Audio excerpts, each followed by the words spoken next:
أعوذ بالله السميع العليم من الشيطان الرجيم. بسم الله الرحمن الرحيم.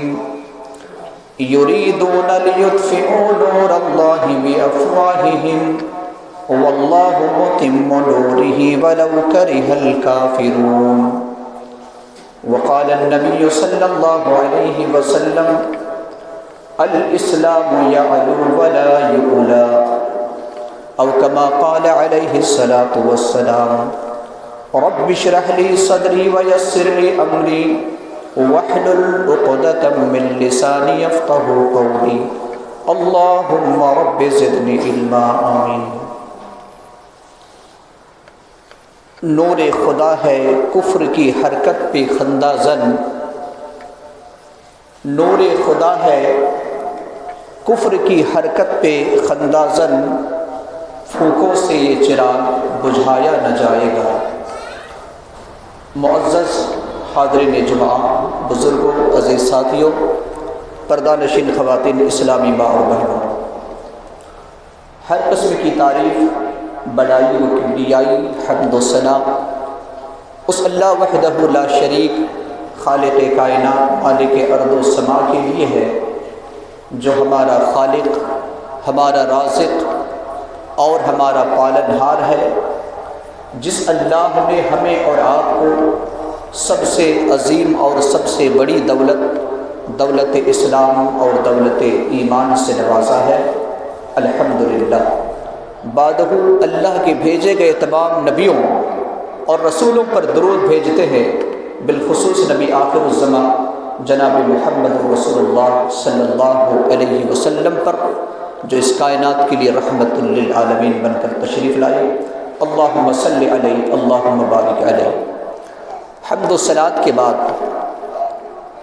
حالت حاضرہ کو مد نظر رکھتے ہوئے اللہ سبحانہ و تعالیٰ کی توفیق سے جس عنوان کا انتخاب کیا گیا ہے، یہ آپ حضرات کی خدمت میں نے پیش کرنے کا عزم کیا ہے، وہ ایک مشہور اشعار کا ایک مصرع ہے کہ پھونکوں سے یہ چراغ بجھایا نہ جائے گا. اس سے میری مراد، چراغ سے مراد مذہب اسلام ہے اور اسلام کے ماننے والے ہیں، اور اس مذہب اسلام کے ماننے والے کو دشمنان اسلام کبھی بھی نہیں مٹا سکتے، کیونکہ جس دن اس روئے زمین سے اسلام اور اہل اسلام مٹ جائیں گے، یہ زمین رہنے کے قابل نہیں ہوگی، یہ آسمان رہنے کا قابل نہیں ہوگا، یہ چاند اور ستارے، سورج، ہوائیں، بارش اور فضا کے سازگار جو اللہ رب العالمین نے نعمتیں عطا کی ہے، یہ سب کے سب ختم ہو جائیں گے، درہم برہم ہو جائیں گے اور قیامت آ جائے گی. حضرات گرامی، آج مذہب اسلام کو اور اسلام کے ماننے والوں کو بین الاقوامی سطح پر، انٹرنیشنل لیول پر نیست نابود کرنے کی بڑی بڑی کوششیں کی جا رہی ہیں، اور افسوس اس وقت ہوتا ہے جب اپنے وطن عزیز ہی میں ہمیں اور آپ کو مٹانے کی سازشیں کی جائے اور مسلمانوں کو نیست نابود کرنے کی پلاننگ کی جائے. اس وقت یہ افسوس کا مقام اور بھی بڑھ جاتا ہے. آج میں یہی پیغام دینا چاہتا ہوں کہ مذہب اسلام کو کیا مٹایا جا سکتا ہے، یا اسلام کے ماننے والے مسلمانوں کو مٹایا جا سکتا ہے؟ تو یقیناً نہیں. اللہ سبحانہ و تعالیٰ نے قرآن مقدس سورہ صف آیت نمبر 8 اور 9 میں اللہ رب العالمین نے فرمایا ہے، اور ٹھیک اس طرح کی آیت اللہ سبحانہ و تعالیٰ نے سورہ توبہ کی آیت نمبر 32 اور 33 میں فرمایا ہے. اللہ سبحانہ و تعالیٰ کا ارشاد ہے: یریدون لیطفئوا نور اللہ بافواہہم واللہ متم نورہ ولو کرہ الکافرون هو الذي أرسل رسوله بالهدى ودين الحق ليظهره على الدين كله ولو كره المشركون. کافر لوگ چاہتے ہیں کہ اللہ کے نور کو یعنی مذہب اسلام کو اپنے منہ کے پھونکوں سے بجھا دے، لیکن اللہ رب العالمین اپنے نور کو مکمل کر رہے گا اگرچہ کافر اس بات کو نہ پسند کرے. اور اللہ رب العالمین نے آخری نبی جناب محمد الرسول اللہ صلی اللہ علیہ وسلم کو مبعوث فرمایا تاکہ اس روئے زمین کے اندر جتنے بھی ادیان باطلہ ہیں، جتنے بھی مذہب باطلہ ہیں، یہ سب کے سب پر مذہب اسلام غالب ہو جائے اگرچہ یہ بات مشرکوں کو پسند نہ آئے. اللہ رب العالمین نے سورہ صف کے اندر بھی اور سورہ توبہ کے اندر بھی اللہ رب العالمین نے اس بات کو دہرایا. اللہ کے رسول صلی اللہ علیہ وسلم کی ایک حدیث فتح الباری کے اندر موجود ہے. آپ صلی اللہ علیہ وسلم نے فرمایا الاسلام یعلو ولا یعلا، اسلام غالب رہے گا، اسلام کو مغلوب نہیں کیا جا سکتا، اسلام جیتتا رہے گا، اسلام کو ہرایا نہیں جا سکتا، اسلام فتح یاب کی طرف جاتا رہے گا، اسلام کو شکست نہیں دیا جا سکتا. یہ اللہ کے رسول صلی اللہ علیہ وسلم نے ہمیں اور آپ کو تعلیم دی ہے. آج وطن عزیز میں 5 صوبوں پر انتخابی مہم تیز ہے، الیکشن ہونے والا ہے، اور اس الیکشن کے ذریعے سے اپنی حکومت کرنے کے لیے آج ایسے بیان بازیاں کی جاتی ہے جس کا آج سے 10 سال پہلے وطن عزیز کے رہنے والا کوئی باشندہ اس کی امید بھی نہیں کرتا ہوگا. کیا ایسے الفاظ استعمال کیے جاتے ہیں. آج ہندوستان کی سیاست کے اندر اتنی غلاظت اور گندگی آ چکی ہے کہ ہندوستان کے عوام سے لوگوں یعنی جو حکمراں ہے اسے ووٹ مانگنے کے لیے، انتخاب میں جیتنے کے لیے سوائے مذہب کے اور کچھ باقی نہیں رہا. اور یہی وجہ ہے کہ آج ووٹ مانگا جاتا ہے مسجد کے نام پر، ووٹ مانگا جاتا ہے مندر کے نام پر، ووٹ مانگا جاتا ہے قبرستان اور شمشان کے نام پر. یہ آج ہمارے ہندوستان کی سیاست ہو چکی ہے، یہ آج سیاست ہو چکی ہے، اور مسلمانوں کو نشانہ ستم بنایا جا رہا ہے. ہر جگہ پر مسلمانوں کو نشانہ ستم بنایا جا رہا ہے. آج ہم اور آپ دیکھیں بالخصوص سرزمین یو پی کے حالات کیا ہیں. وہاں پر بڑے سے بڑے ایسے محفلیں منعقد کی جاتی ہیں جس کا نام دیا جاتا ہے دھرم سنسد، لیکن اس دھرم سنسد سے ایک خاص طبقہ کے لوگوں کو نشانہ بنایا جاتا ہے مسلمان، اور اس کا نتیجہ جبکہ ایسے لوگوں پر کوئی پابندی نہیں لگائی جاتی ہے، بڑے بڑے حکمراں بیٹھے ہوئے ہوتے ہیں جن کے ہاتھ پر ہندوستان کی باغ ڈور ہے، وہ خاموش بیٹھے رہتے ہیں، اور اس کا ایک نتیجہ، ایک نشانی، ایک علامت کا کل آپ کو نظر آ گئی ہوگی کہ کس طریقے سے صوبہ تلنگانہ کے ایک مشہور و معروف سیاسی مسلم لیڈر کو کس طریقے سے نشانہ بنایا گیا، اور آپ اس کے بارے میں بخوبی جانتے ہیں. کہنے کا مطلب یہ ہے کہ مسلمانوں کو پوری دنیا والے مل کر کے اس بات کی کوشش کرتے ہیں کہ اسے مٹا دیا جائے، لیکن اللہ رب العالمین کا وعدہ ہے ہمیں اور آپ کو گھبرانے کی ضرورت نہیں ہے. ہمیں اور آپ کو اپنے ایمان کو، اپنے اعمال کے اندر تازگی لانے کی ضرورت ہے.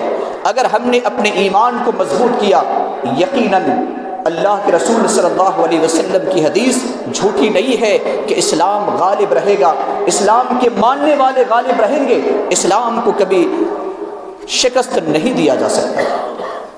اگر ایسے صورت میں لوگ کیا سہمے ہوئے اور ڈرے ہوئے رہنا چاہیے؟ خوف زدہ حالت میں کیا انسان کو بالخصوص مسلمانوں کو اپنی زندگی گزارنی چاہیے؟ نہیں، اللہ رب العالمین نے ہمیں اور آپ کو اس بات کی قطعاً تعلیم نہیں دی ہے۔ سورہ آل عمران آیت نمبر 175 میں اللہ سبحانہ و تعالیٰ نے ارشاد فرمایا، انما ذالکم الشیطان یخوف اولیاء فلا تخافوهم وخافونی ان کنتم مؤمنین۔ شیطان اپنے اولیاء کو، اپنے دوست کو ڈراتا ہے، لہٰذا تم نہیں ڈرنا، ان لوگوں سے ڈرنا صرف اللہ رب العالمین سے اگر تم مومن ہو۔ کسی سیاسی لیڈر سے، کسی بڑے سے بڑے انسان سے ڈرنے کی ضرورت نہیں ہے، نہ ہی کوئی مسلمان کسی اور سے ڈرتا ہے۔ ڈرتا اگر ہے تو صرف الہ واحد سے ڈرتا ہے، اور جس دل کے اندر اللہ کا خوف ہوگا، حقیقی اللہ کا ڈر ہوگا، اللہ کی خشیت ہوگی، اللہ کے ڈر سے، اللہ کے خوف سے جس کا دل لرزتا ہوگا، دنیا والے کی کسی بھی دنیا کی طاقت کا اس سینے کے اندر وہ ڈر اور خوف محسوس نہیں ہو سکتا ہے، کیونکہ مومن کا جو دل ہوتا ہے وہ خوف الہی سے بھرا ہوا ہوتا ہے، اور جس دل میں اللہ کا خوف ہوگا کسی اور کا خوف اور ڈر نہیں ہو سکتا ہے۔ محترم حضرات، ہم نے قرآن کا مطالعہ کیا ہے، احادیث کا مطالعہ کیا ہے، تاریخ اسلام کا مطالعہ کیا ہے۔ اگر آپ دیکھیں گے تو ہمیشہ سے اس طرح کے دھرم سنسد ہوتے ہیں، توحید اور توحید کے ماننے والے کو نشانہ ستم بنایا جاتا ہے، ہمیشہ ختم کرنے کی کوششیں کی جاتی ہے، لیکن تاریخ اس بات پر شاہد ہے، قرآن کی کئی آیتیں اس بات پر گواہ ہے کہ جنہوں نے بھی اہل توحید کو مٹانے کی کوشش کی، اللہ رب العالمین کے حکم سے وہ خود بخود مٹ گئے۔ اس کی میں چند مثالیں آپ کو قرآن کی دلائل سے میں پیش کرنا چاہتا ہوں۔ سب سے پہلی دلیل حضرت نوح علیہ السلام۔ حضرت نوح علیہ السلام ایک مشہور و معروف پیغمبر ہیں، بلکہ اسے آدم ثانی بھی کہا جاتا ہے، یعنی دوسرے آدم۔ حضرت نوح علیہ السلام نے ایک دو دن نہیں بلکہ 950 سال تک اپنی قوم کے لوگوں کو سمجھایا۔ قوم کے لوگ ماننے کے بجائے حضرت نوح علیہ السلام کے دشمن بن گئے، اور جب سارے انہوں نے طریقے اپنا لیے اور جب مایوس ہو گئے تو حضرت نوح علیہ السلام نے 950 سال کے بعد رب کی بارگاہ میں اپنی قوم کی شکایت کی، اور اپنے قوم کی بارگاہ میں، اللہ رب العالمین کی بارگاہ میں اپنے ہاتھوں کو پھیلایا اور دعا کرنے لگے۔ حضرت نوح علیہ السلام، جس کو اللہ رب العالمین نے سورۃ القمر آیت نمبر 10 میں نقل کیا ہے، فَدَعَا رَبَّهُ أَنِّي مَغْلُوبٌ فَانتَصِرْ، اپنے رب سے دعا کرتے ہوئے کہا کہ اے میرے پروردگار، میں ہار چکا ہوں، میری ہمت نے جواب دے دیا ہے، تو میری مدد فرما۔ ہم اور آپ جانتے ہیں کہ اس دعا کے بعد اللہ رب العالمین نے کس طریقے سے قوم نوح کو برباد کر دیا۔ طوفان نوح مشہور ہے، اور اللہ رب العالمین نے اس قوم کو برباد کر دیا۔ آگے چلتے ہیں تو پھر قوم عاد، جس کی طرف اللہ رب العالمین نے حضرت ہود علیہ السلام کو بھیجا، اور ایک اتنی طاقتور قوم تھی جس قوم کے بارے میں اللہ سبحانہ و تعالیٰ نے سورۃ الفجر آیت نمبر 6، 7 اور 8 کے اندر ارشاد فرمایا ہے، أَلَمْ تَرَ كَيْفَ فَعَلَ رَبُّكَ بِعَادٍ إِرَمَ ذَاتِ الْعِمَادِ الَّتِي لَمْ يُخْلَقْ مِثْلُهَا فِي الْبِلَادِ۔ اللہ رب العالمین نے آخری آیت کا ترجمہ کہ اللہ رب العالمین نے کہا کہ اس جیسی قوم اس روئے زمین کے اندر پیدا نہیں کی گئی۔ اتنی طاقتور قوم اللہ رب العالمین نے اسے بنایا، لیکن جب اس نے بھی حضرت ہود علیہ السلام سے سرکشی کی اور اسے نیست نابود کرنے کی پلاننگ کی، دھرم سنسد کیا، اللہ سبحانہ و تعالیٰ نے اس قوم کو برباد کر دیا، اور اس طریقے سے برباد کر دیا جس طریقے سے کھوکھلے کھجور کے تنے زمین پر گرے پڑے رہتے ہیں۔ اللہ رب العالمین نے اس قوم کو اس طرح سے تہس نہس کر دیا۔ اللہ رب العالمین نے سورۃ الحاقہ کے اندر اس کو ذکر کیا ہے۔ سورہ حاقہ کے آیت نمبر 6، 7 اور 8 کے اندر اللہ رب العالمین نے فرمایا وَأَمَّا عَادٌ فَأُهْلِكُوا بِرِيحٍ صَرْصَرٍ عَاتِيَةٍ سَخَّرَهَا عَلَيْهِمْ 7 لَيَالٍ و8 أَيَّامٍ حُسُومًا فَتَرَى الْقَوْمَ فِيهَا سَرْعَىٰ كَأَنَّهُمْ أَعْجَازُ نَخْلٍ خَاوِيَةٍ فَهَلْ تَرَىٰ لَهُم مِّن بَاقِيَةٍ۔ اللہ رب العالمین نے ایک ایسی ہوا کو بھیجا جو نہایت تیز ہوا چل رہی تھی، اور وہ ہوا 7 رات اور 8 دن تک مسلسل چلی۔ اللہ رب العالمین نے کھوکھلے کھجور کے تنوں کی طرح زمین پر سلا دیا، اور اللہ رب العالمین نے کہا کہ اس قوم کو ہم نے نیست نابود کر دیا، اس قوم کا کوئی بھی باقی نہ رہا۔ آگے اگر چلتے ہیں تو ٹھیک اس طریقے سے حضرت صالح علیہ السلام کی قوم سمود، اس کو بھی اللہ رب العالمین نے نہایت ہنر اور حکمت سے نوازا تھا۔ بڑے بڑے پہاڑوں کو، پتھروں کو تراش کر کے گھر اس میں رہا کرتے تھے، جبکہ اس وقت کوئی مشین نہیں تھی، لیکن اللہ رب العالمین نے اسے ایسے ہنر سے نوازا تھا کہ بڑے بڑے پہاڑوں کو تراش کر گھر بنایا کرتے تھے۔ اللہ رب العالمین کے نبی حضرت صالح علیہ السلام جب ان کے پاس آئے اور توحید کو سمجھایا، اور جب انہوں نے اس کے ساتھ بدسلوکیاں کی اور ٹھیک اسی طریقے سے دھرم سنسد کیا، اور پھر حضرت صالح علیہ السلام سے برائی کا ارادہ کیا، اللہ رب العالمین نے اس قوم کو بھی نیست نابود کر دیا۔ اللہ رب العالمین نے سورہ ہود کے چند آیتوں میں اس کا تذکرہ کیا ہے۔ حضرت ابراہیم علیہ السلام جو خلیل اللہ ہیں، اس کی بھی مثالیں قرآن کے اندر آپ کو مل جائیں گی۔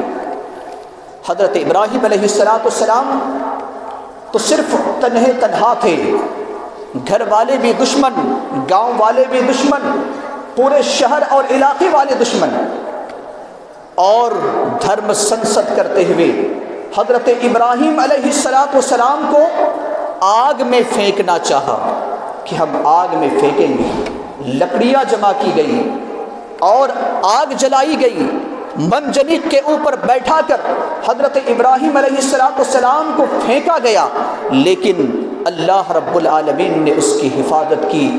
اللہ رب العالمین نے اس کی حفاظت کی۔ اللہ رب العالمین نے کیا کہا؟ یا نارو کونی بردم و سلاما علی ابراہیم، اے آگ تو ابراہیم علیہ السلام پر امن اور شانتی والی بن جا، ابراہیم علیہ السلام کو کوئی نقصان نہیں پہنچنا چاہیے۔ اللہ رب العالمین نے اس دھرم سنسد کو بھی تہس نہس کر کے برباد کر دیا۔ اسی طریقے سے آگے ہم چلتے ہیں۔ حضرت شعیب علیہ السلام کی قوم نے بھی حضرت شعیب علیہ السلام کے ساتھ بدسلوکیاں کی۔ اور کیسی بدسلوکیاں؟ سورہ اعراف آیت نمبر 88 پڑھیے تو اللہ رب العالمین نے واضح لفظوں میں فرمایا ہے۔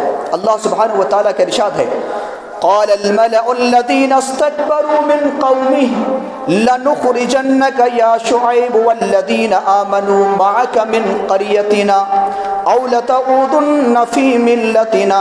اللہ رب العالمین نے کہا کہ قوم کے جو بڑے بڑے لوگ تھے، جو لیڈر تھے، جو منسٹر تھے، جو منتری تھے، ان لوگوں نے شعیب علیہ السلام سے کہا کہ لنخرجنك یا شعیب، اے شعیب ہم تمہیں نکال دیں گے، صرف تمہیں ہی نہیں والذین آمنوا معک، اور جو تیرے ساتھ ایمان لائے ہیں، من قریتنا ہماری بستی سے، ہمارے شہر سے، ہمارے ملک سے تمہیں نکال دیں گے۔ اللہ رب العالمین نے، یا پھر انہوں نے دوسرا آپشن کیا رکھا، او لتعودن فی ملتنا، یا تو تم ہماری ملت میں آ جاؤ، ہماری شریعت میں آ جاؤ، ہمارے مذہب کو قبول کر لو۔ یعنی جو ابھی گھر واپسی کا جو نعرہ لگا رہے ہیں کہ گھر واپسی کر لو۔ اللہ رب العالمین نے اس قوم کو بھی تہس نہس کر کے برباد کر دیا۔ قوم شعیب کو بھی اللہ رب العالمین نے برباد کر دیا، جو سورہ اعراف کے اندر اللہ رب العالمین نے آیت نمبر 91 کے اندر بیان فرمایا ہے۔ اسی طریقے سے موسیٰ علیہ السلام کے زمانے میں فرعون جو سب سے بڑا ظالم اور جابر بادشاہ تھا، اس کو بھی اللہ رب العالمین نے برباد کر دیا تھا۔ موسیٰ علیہ السلام کو اللہ رب العالمین نے فتح سے نوازا تھا۔ یہ سارے دلائل میں اس وجہ سے بتا رہا ہوں کہ آج اگر مسلمانوں کے خلاف کوئی سازشیں رچی جا رہی ہے تو کوئی یہ نئی سازش نہیں ہے، یہ ایک پرانا دستور ہے جو بہت پرانا ہے۔ اللہ کے رسول صلی اللہ علیہ وسلم کی زندگی کا آپ مطالعہ کریں۔ آپ صلی اللہ علیہ وسلم نے جب مکہ کی سرزمین سے توحید اور رسالت کی دعوت کو عام کیا اور بہت سارے لوگ اسلام قبول کرنے لگے تو اب یہ لوگ پریشان ہو گئے اور ان لوگوں نے بھی ایک دھرم سنسد کیا، 7 قبیلوں نے مل کر کے ایک دھرم سنسد کیا دار الندوہ کے اندر، اور اس کا سرگنا ابو جہل تھا۔ اسی طریقے سے اس کا جو سرگنا تھا وہ ابو جہل تھا، امیہ ابن خلف تھا، اور دوسرے لوگ بھی تھے۔ تقریباً 7 خاندان والے تھے اور بڑے بڑے اس وقت کے منتری اور لیڈر تھے، اور ان لوگوں نے یہ سوچا تھا، جن کا نام تاریخ کے اندر ابو جہل، جبیر بن مطعم، شیبہ بن ربیعہ، نضر بن حارث، ابو البختری، امیہ بن خلف، نبیہ بن حجاج، یہ سب 7 لوگ سردار تھے، منتری تھے، منسٹر تھے، وزیر تھے، اور نبی صلی اللہ علیہ وسلم کو قتل کرنے کی انہوں نے سازش کی تھی۔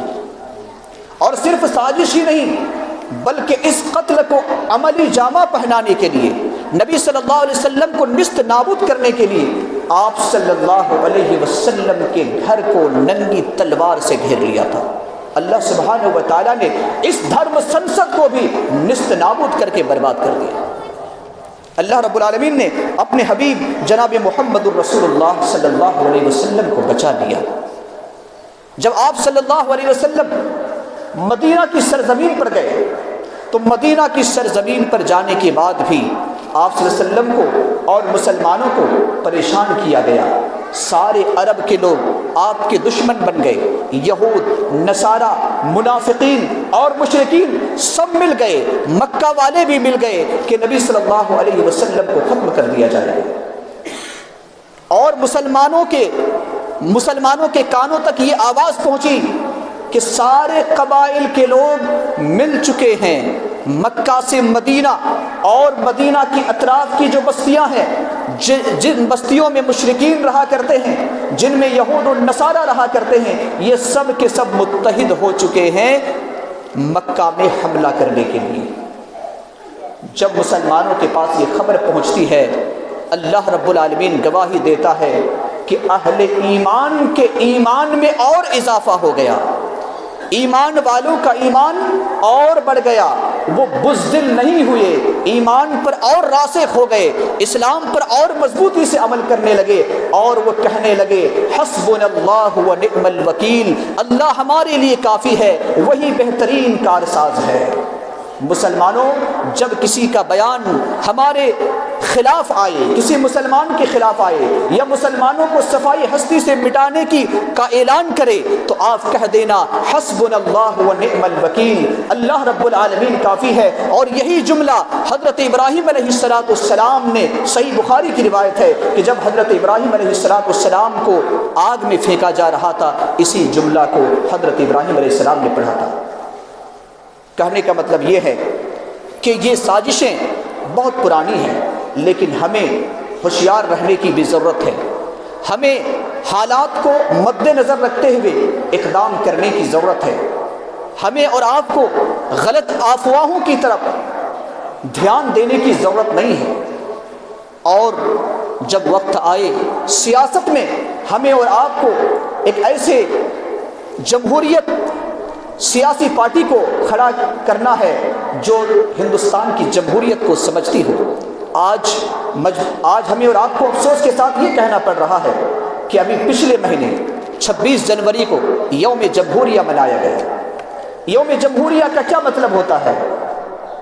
کہ کسی مذہب پر نشانہ بنایا جائے، کسی مذہب کے ماننے والے کو نشانہ ستم بنایا جائے، کیا یہ جمہوریت کا مطلب ہوتا ہے؟ جمہوریت کا مطلب یہ نہیں ہوتا۔ جمہوریت کا مطلب یہ ہوتا ہے کہ اس ہندوستان کا جو بھی رہنے والا شخص ہے اسے آزادی ہے، وہ اپنے مذہب پر عمل کر سکتا ہے، اپنی مرضی کے مطابق وہ لباس پہن سکتا ہے، اپنی مرضی کے مطابق وہ کھا سکتا ہے، اپنی مرضی کے مطابق عبادت کر سکتا ہے، اپنی مرضی کے مطابق اپنے دین اور اپنی شریعت کو دوسرے تک پہنچا سکتا ہے۔ اسے مکمل آزادی ہے۔ کسی کو یہ طاقت نہیں ہے، یا یوم جمہوریہ کے اندر یا جمہوریت کے اندر یہ طاقت نہیں ہے کہ کسی پر نکیل کسی جائے۔ اور یہ دور سیاست کے سب سے گندا دور گزر رہا ہے۔ اگر آپ نے سیاست کے خلاف کوئی باتیں کہی تو یا تو آپ کو دیش دروہی کہا جائے گا یا تو آپ کو پاکستان کا ایجنٹ کہا جائے گا۔ یہ سب سے بدترین دور گزر رہا ہے سیاست کا، جبکہ جمہوریت کا مطلب یہ ہوتا ہے کہ جو پارٹیاں حکومت کر رہی ہے اس کو اگر وہ غلط راہ پر چل رہی ہے تو آپ کو کہنے کا مکمل حق ہے، یہی تو جمہوریت ہے۔ لیکن آج ایسا نہیں ہو رہا ہے۔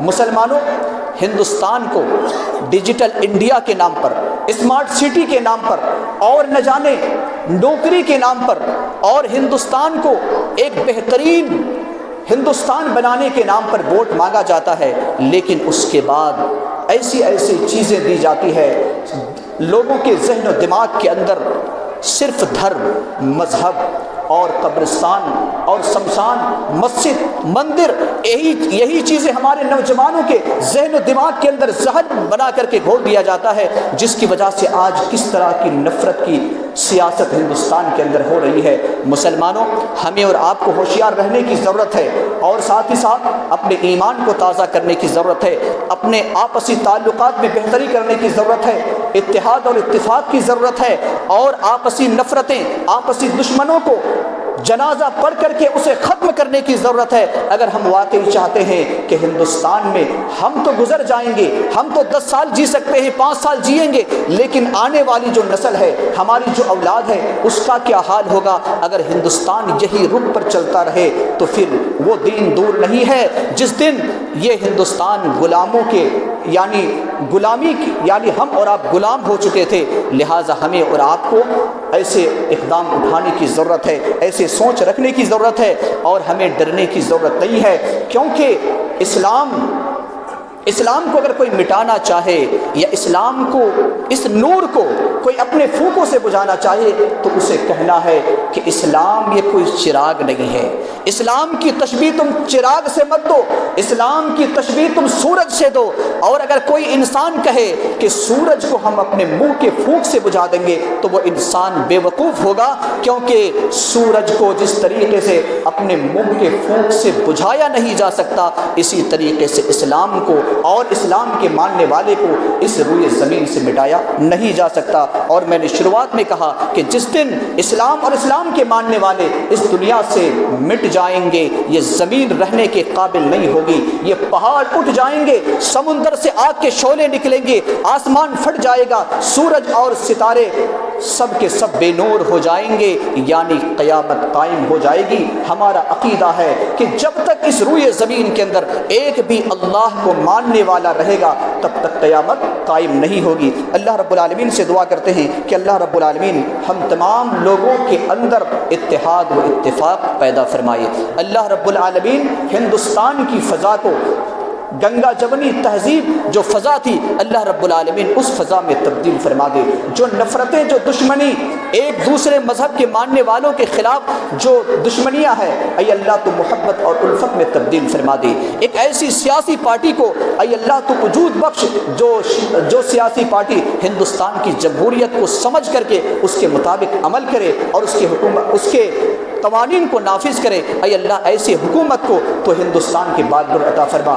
رب کریم جب تک زندہ رکھ، ایمان اور اسلام کی حالت میں زندہ رکھ۔ رب کریم جب اپنے پاس بلا، ایمان اور اسلام کی حالت میں بلا۔ الہ العالمین ہم میں سے جو بیمار ہے، اے اللہ تو نے شفائے کاملہ اور صحت عاجلہ عطا فرما۔ جو ہمارے مرحومین اور مرحومات ہیں ان کے قبر کو نور سے منور فرما دے، جنت الفردوس میں اعلیٰ مقام نصیب عطا فرما۔ آمین۔ بارک اللہ لنا ولکم فی القرآن العظیم ونفعنا وإياكم بالآيات والذكر الحكيم۔